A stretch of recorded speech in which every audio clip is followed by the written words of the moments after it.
Hi, and welcome to another video by Jim the Car Guy. Today we have a Dodge Dakota. We're going to be replacing the ABS sensor, and it's located in the rear differential. So let's grab some tools, let's get underneath there, and let's just replace it. And the way you're going to be removing the sensor is up on top over here. There's a 13 millimeter nut, and we just take it and break it loose. Take that totally out of the way. We want to get that off of here so we can remove the bracket over the top of it. Alright, take that out of the way like that. We're going to be removing all the other parking brake cable and the brake lines are held onto that nut up there. So then after we take that out, down underneath it, you'll find another 13 millimeter nut that actually I'm staying corrected, it's actually a little bit bigger.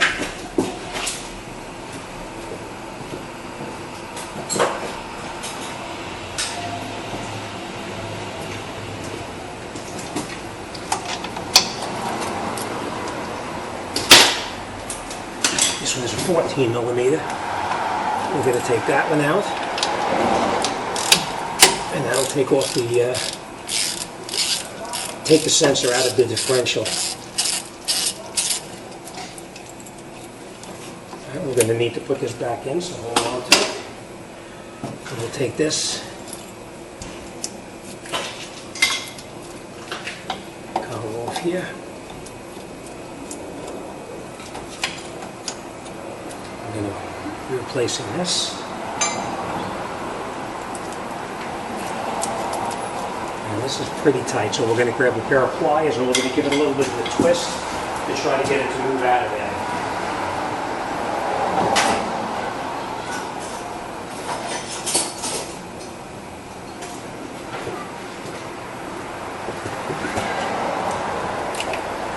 Have patience with it, don't force it, you don't want to break it. So just get it to rotate a little at a time, and you'll see it starts to move. And then what you do is you just keep twisting it back and forth.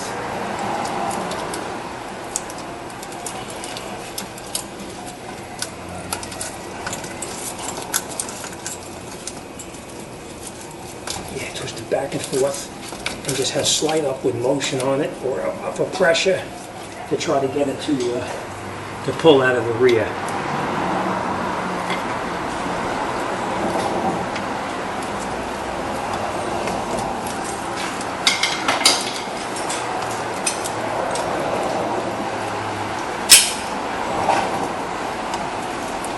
And we'll just keep rotating it back and forth and pull it out at the same time. Once you get a little bit of space underneath there, you can get in there with a screwdriver and just, again, slight upward motion.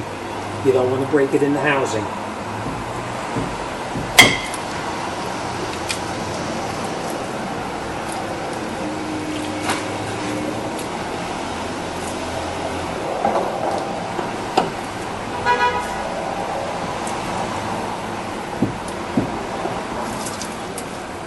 Take your time with it. Been in there for quite a few years.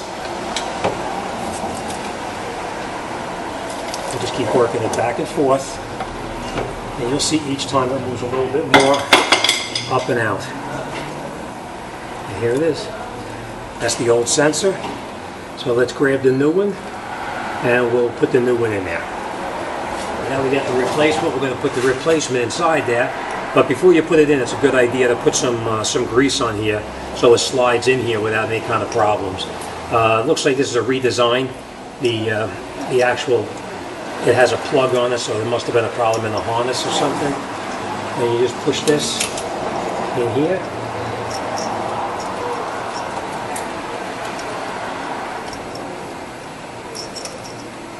All the way down. Then you put your bolt back in the top. That secures it down to the differential. And we'll tighten that all the way in.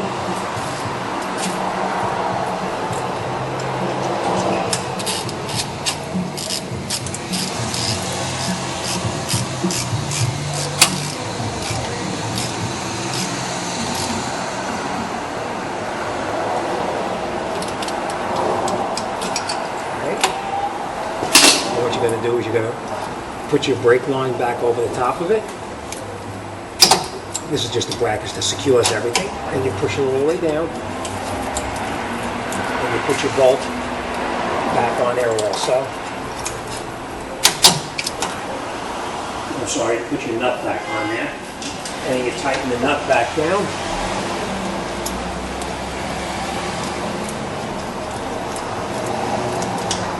And we'll tighten that down all the way also.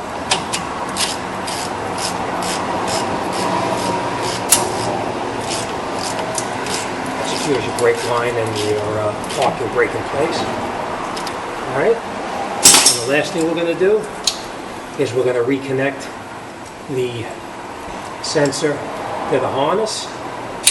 And you'll hear it snap right in there. Make sure it's connected back in where it was disconnected from. We're going to put a clip on this and hold it in place. And now we're going to lower the car down. Turn off that light for the ABS. And we're going to recheck to make sure that the light doesn't come on and that everything is functioning properly.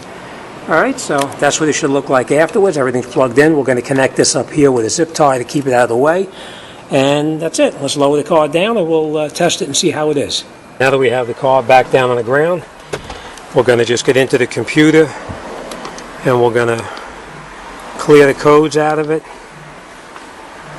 Once we clear the codes out, then we'll start it up and we'll make sure everything is okay.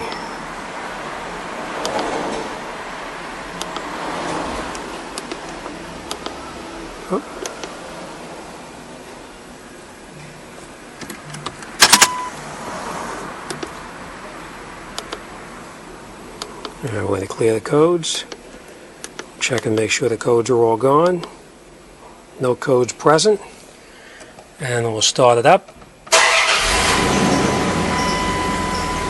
And that ABS light should go out after it goes through a systems check, which it did. And if everything is working properly, we should be able to put it in gear and have the speedometer working, which it is. Obviously, I do have the truck up on the lift. The wheels are not on the ground, so as you can see, that's why we were spinning the rear wheels, but you really have to drive the truck to be able to tell for sure. All right, thanks for watching, and I'll see you guys on the next one.